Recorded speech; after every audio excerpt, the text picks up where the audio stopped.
모습 이대로 사랑하시네.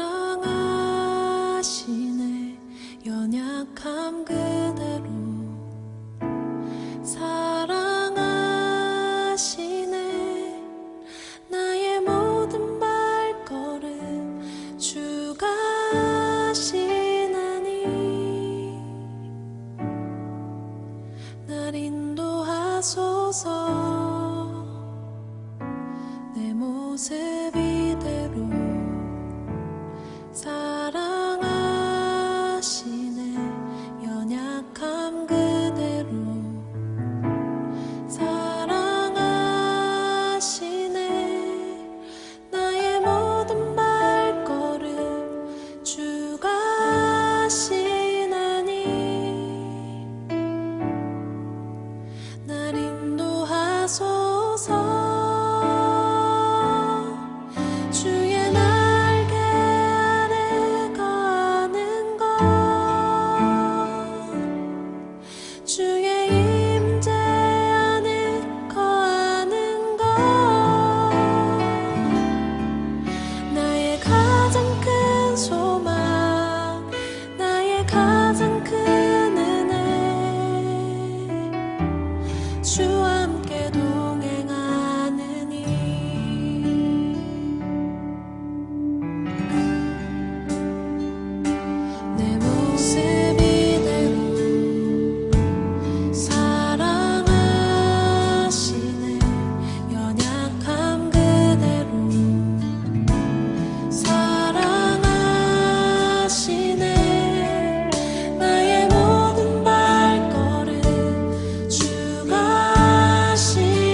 오늘 우리에게 주신 하나님의 말씀은 로마서 8장 31절부터 39절까지의 말씀입니다.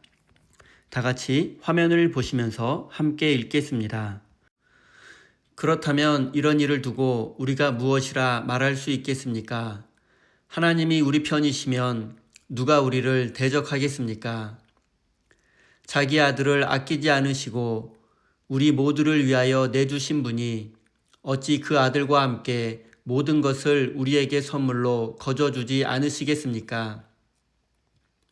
하나님께서 택하신 사람들을 누가 감히 고발하겠습니까? 의롭다 하시는 분이 하나님이신데 누가 감히 그들을 정죄하겠습니까? 그리스도 예수는 죽으셨지만 오히려 살아나셔서 하나님의 오른쪽에 계시며 우리를 위하여 대신 간구하여 주십니다. 누가 우리를 그리스도의 사랑에서 끊을 수 있겠습니까? 환난입니까? 곤고입니까? 박해입니까? 굶주림입니까? 헐벗음입니까? 위협입니까? 또는 칼입니까? 성경에 기록한 바 우리는 종일 주님을 위하여 죽임을 당합니다. 우리는 도살할 양과 같이 여김을 받았습니다. 한 것과 같습니다. 그러나 우리는 이 모든 일에서 우리를 사랑하여 주신 그분을 힘입어서 이기고도 남습니다. 나는 확신합니다. 죽음도 삶도 천사들도 권세자들도 현재일도 장래일도 능력도 높음도 깊음도 그 밖에 어떤 피조물도 우리를 우리 주 예수 그리스도 안에 있는 하나님의 사랑에서 끊을 수 없습니다. 아멘. 하나님께서 이 말씀을 통하여 우리에게 은혜 주시기를 원합니다. 하나님의 크신 사랑과 은총이 여러분의 삶에 함께 하시기를 빕니다. 오늘은 우리 편이신 하나님이라는 제목으로 함께 하나님의 말씀을 나누겠습니다. 사도 바울은 로마서 전체를 통해서 하나님이 우리를 사랑하셔서 그 아들 예수 그리스도를 이 땅에 보내주셨고 그 아들 예수님을 믿는 자들에게 구원을 주신다는 사실을 강조하고 있습니다. 하나님이 우리를 사랑하셨고 선택하셨고 은혜를 베푸셨고 그 결과 우리는 구원을 받게 되었습니다. 하지만 이렇게 사랑과 은혜를 받고 구원받은 초기 기독교인들의 삶은 고생 끝 행복 시작이 아니었습니다. 그들은 현실의 삶 속에서 예수를 믿는다는 이유로 모진 박해와 고난을 받았으며 심지어 순교하기까지 했습니다. 31절 말씀을 읽겠습니다. 그렇다면 이런 일을 두고 우리가 무엇이라고 말할 수 있겠습니까? 하나님이 우리 편이시면 누가 우리를 대적하겠습니까? 사도 바울은 하나님이 우리 편이신데 누가 감히 우리를 대적하겠느냐고 말합니다. 이것은 바울뿐만 아니라 하나님은 초기 기독교인들의 하나님이라는 뜻이며 기독교인들의 편이라는 뜻입니다. 그러니 성도들에게 박해와 핍박 속에서 용기를 내고 두려워하지 말라는 뜻입니다. 하지만 바울의 이런 고백은 유대인들의 입장에서는 가소로운 일이었으며 또 동시에 분노할 일이기도 했습니다. 왜냐하면 하나님은 유대인의 하나님이며 유대인의 편이시지 그리스도인들의 편이 결코 아니기 때문입니다. 유대인들은 오래전부터 하나님이 자신들의 편이라고 믿어왔습니다. 오직 유대인만이 하나님으로부터 선택받은 민족이라고 믿어왔고 그 사실을 자랑스럽게 여기며 살아왔습니다. 이것이 바로 유대인의 선민 사상입니다. 그런데 유대교에서 떨어져 나간 이단 종파에 불과했던 그리스도인들이 하나님을 자신들의 편이라고 주장하고 있으니 정통 유대인의 입장에서는 기가 찰 노릇입니다. 그런데 하나님이 누구 편인가 하는 문제는 그리 간단하지 않습니다. 이것은 역사 속에서 오랫동안 갈등과 분열 그리고 전쟁을 초래했습니다. 이 문제는 아직 끝이 나지 않았습니다. 비잔틴 제국을 중심으로 한 동방교회와 서유럽을 중심으로 한 로마 카톨릭 교회는 모두 하나님이 자기 편이라고 주장하며 싸우다가 결국 두 개의 교회로 분열되고 말았습니다. 또 16세기 종교개혁 시기에는 구교와 신교가 서로 하나님이 자기 편이라고 싸우다가 결국 카톨릭 교회는 분열되고 말았습니다. 또한 중세시대의 십자군 전쟁도 마찬가지입니다. 모두가 하나님을 자기 편이라고 믿었고 하나님의 영광을 위해서 승리해야 한다고 생각했습니다. 그 결과는 차별과 미움, 분열, 그리고 전쟁이었습니다. 지금도 전 세계 도처에서 하나님이 자기 편이라고 주장하며 싸우는 수많은 그리스도인들이 있습니다. 그리고 이들의 싸움은 웬만해서는 대화와 타협으로 끝나는 경우가 없습니다. 서로 하나님이 자기 편이라고 주장하다 보니 내가 지는 것은 곧 하나님이 지는 것이라고 생각하기 때문입니다. 그러다 보니 하나님의 영광을 위해서라도 내가 꼭 이기고 승리해야 한다고 생각하기 때문에 교인들 간의 다툼과 싸움은 수단과 방법을 가리지 않게 되고 끝까지 가는 경우가 많습니다. 이 모든 것이 하나님은 우리 편이라는 바울의 말을 오해하고 왜곡한 결과입니다. 바울은 하나님이 우리 편이시니 우리가 모든 싸움에서 승리하고 이길 수 있다는 뜻으로 말하지 않았습니다. 바울은 예수님을 믿는다는 이유로 박해와 핍박, 그리고 순교의 위기에 내몰린 성도들을 향해서 배교하지 말고 끝까지 믿음을 지켜야 한다는 의미로 하나님은 우리 편이라고 말했던 것입니다. 성경이 강조하는 것은 하나님이 우리 편이시기에 우리가 승리할 수 있다는 것이 아닙니다. 성경은 우리가 초기 기독교인들처럼 박해와 핍박 속에서도 믿음을 지켜야 한다고 말씀합니다. 하나님은 우리 편이시니 우리가 어려움 속에서도 믿음을 지킬 때에 하나님은 우리를 반드시 지키고 보호해 주실 것입니다. 이것이 바로 하나님이 우리 편이라는 말씀의 참된 의미입니다. 그리고 우리가 또 한 가지 생각해 볼 점은 나는 과연 하나님의 편에 서 있는가입니다. 하나님은 물론 우리 편이십니다. 하지만 더 중요한 것은 나는 지금 과연 하나님의 편에 서 있는가? 우리는 이것을 먼저 생각해 보아야 합니다. 내가 하나님의 편에 서 있지 않고 하나님의 영광을 추구하지 않으면서 하나님이 내 편이라는 사실만을 강조하는 사람은 하나님을 이용해서 자신의 욕망을 추구하려는 이기적인 사람일 뿐입니다. 많은 성도와 교회들이 하나님이 우리 편임을 강조하지만 실제로는 자신의 욕망과 이기심을 추구하며 그것을 하나님의 이름으로 포장하는 경우가 많습니다. 또한 많은 기독교인들이 자신의 성공이 하나님의 영광이라고 착각합니다. 내가 좋은 대학에 합격해서 좋은 직장에 들어가서 돈 많이 벌고 성공한 후에 또 내가 높아진 후에 하나님께 영광 돌리겠다고 말합니다.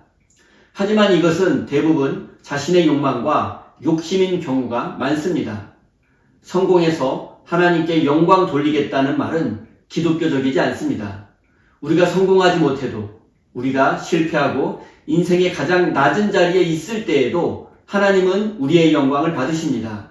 하나님은 오히려 작은 일에 충성된 자가 큰 일에도 충성한다고 말씀하십니다.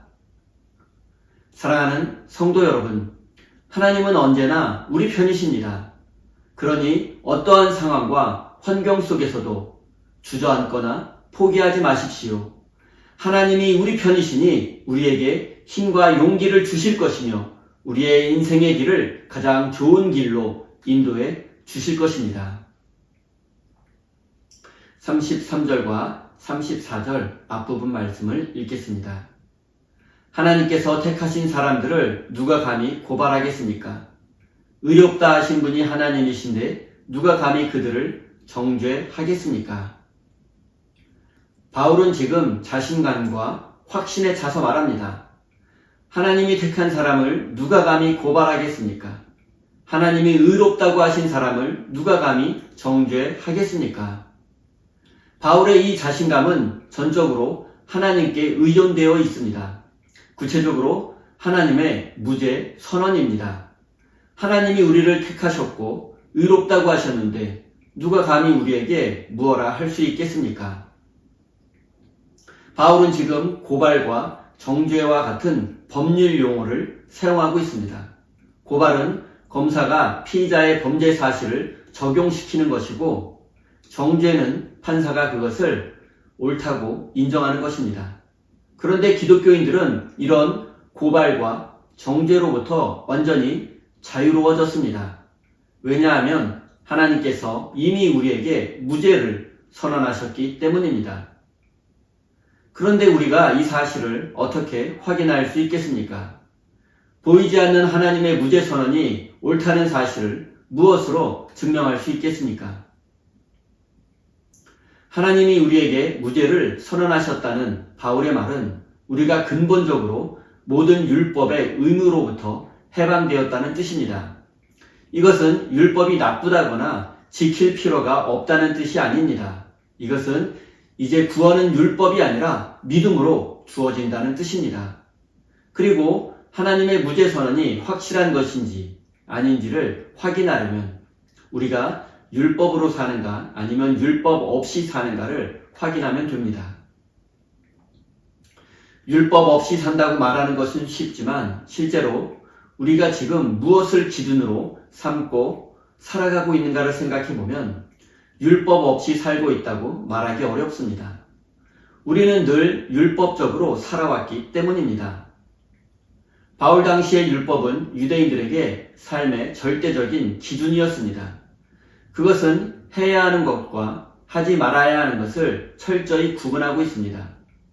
해야 하는 것은 반드시 해야만 하고 하지 말아야 하는 것은 절대 해서는 안 됩니다. 그리고 이것을 온전히 지키는 사람은 하나님께 의로운 사람이라 인정받을 수 있고 구원받을 수 있다고 생각했습니다. 그렇다면 오늘날 우리에게 율법은 궁극적으로 우리가 이 세상에서 인정받고 또 우리의 삶을 행복하게 만들어주는 것이라고 할 수 있습니다. 현대인들에게 율법은 돈과 성공이라고 할 수 있습니다. 돈과 성공으로 사람들 앞에 인정받을 수 있고 행복해질 수 있다고 믿는다면 돈과 성공이 곧 우리에게 율법입니다. 하지만 성경은 율법이 아니라 또한 돈과 성공도 아니라 오직 예수 그리스도를 믿는 믿음으로만 하나님께 인정받을 수 있고 구원받을 수 있다고 분명히 말씀하고 있습니다. 사랑하는 성도 여러분, 하나님은 우리를 선택하셨고 또한 우리를 의롭다고 인정해 주셨습니다. 따라서 이 세상 그 무엇도 우리를 고발할 수 없고 정죄할 수 없습니다. 이제 우리는 더 이상 돈과 성공이라는 이 시대의 율법에 매이지 않아도 됩니다. 사랑하는 우리 세임교회 성도 여러분, 하나님은 언제나 우리 편이십니다. 그리고 하나님은 우리를 선택해 주셨고 우리를 의롭다고 인정해 주셨습니다. 이 사실을 믿고 용기와 힘을 내어 하나님의 영광을 위해서 앞으로 나아가는 참된 믿음의 사람이 되시기를 예수님의 이름으로 축원드립니다. 우리 다 함께 주신 말씀 가슴에 새기며 기도의 자리로 나아가겠습니다.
내